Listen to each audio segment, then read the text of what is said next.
Hello friends, welcome to our channel village పోడు. Video పొద్దునే ముందుకు వచ్చాడు చాలా రోజుల తర్వాత అనుకుంటున్నారు కదా. ఏం లేదు బ్రో, కర్రలకైతే నీళ్ళైతే కడదామని అయితే వచ్చాను. ఈ భారీ వర్షాల కారణంగా నీళ్ళైతే కట్టలేదు. ఇప్పుడైతే వర్షాలు నిలిచిపోయి కర్రలు అయితే మొత్తం అయితే ఎండిపోయాయి. అందుకని నీళ్ళైతే కడదామని అయితే వచ్చాను. ఈ కర్రలకు నీళ్లు కట్టి చాలా రోజులు అవడంతో ఈ కర్రలో ఉన్న ఎలకైతే పిల్లలైతే చేసుకుంది. నాకైతే విషయం అయితే తెలియదు. నేను మడవైతే తిప్పాను, నీళ్ళైతే వచ్చేసాయి. తన తల్లి వచ్చి ఆ బొక్కలోని పిల్లలని అయితే బయట అయితే మొత్తం అయితే పెట్టింది. మొత్తం ఒక 10 పిల్లలు అయితే ఉన్నాయి. చూడండి, ఈ చిన్న చిన్న పిల్లలు అయితే ఇవి కళ్ళు కూడా తెరలేదు. ఇంకా చూడండి, తన తల్లికైతే తన పిల్లల పైన ఎంత ప్రేమ ఉందో అదే విధంగా నీళ్ళు అయితే ఫైనల్గా అయితే ఆ బొక్క దగ్గరికి అయితే వచ్చేసాయి. పిల్లల్ని చాలా తొందరగా అయితే ఎత్తుకోలిపోతుంది. అందుకని విషయంతోనే నేను మడవ అయితే వేరే దానికైతే తిప్పాను. లాస్ట్గా అవన్నీ పొంగుకుంటూ వచ్చి ఇక్కడైతే నీళ్ళు అయితే వచ్చేసాయి.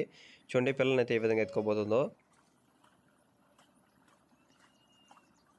మీరు కూడా ఇదే విధంగా ఎప్పుడైనా విలేజ్లో కర్రలకు నీళ్లు కట్టడానికి వెళ్ళినప్పుడు ఎలుక పిల్లలను చేసి తల్లి పిల్లల్ని ఎత్తుకోపోవడం చూసినట్టయితే కామెంట్ చేయండి. ఇలాంటి మంచి మంచి వీడియోలతో మీ ముందుకు వస్తున్నాను విలేజ్ పోడు. Please do subscribe and support me guys. చూడండి, తన తల్లి ఎంత కష్టపడి అయితే పిల్లల్ని అయితే ఎత్తుకోబోతుందో.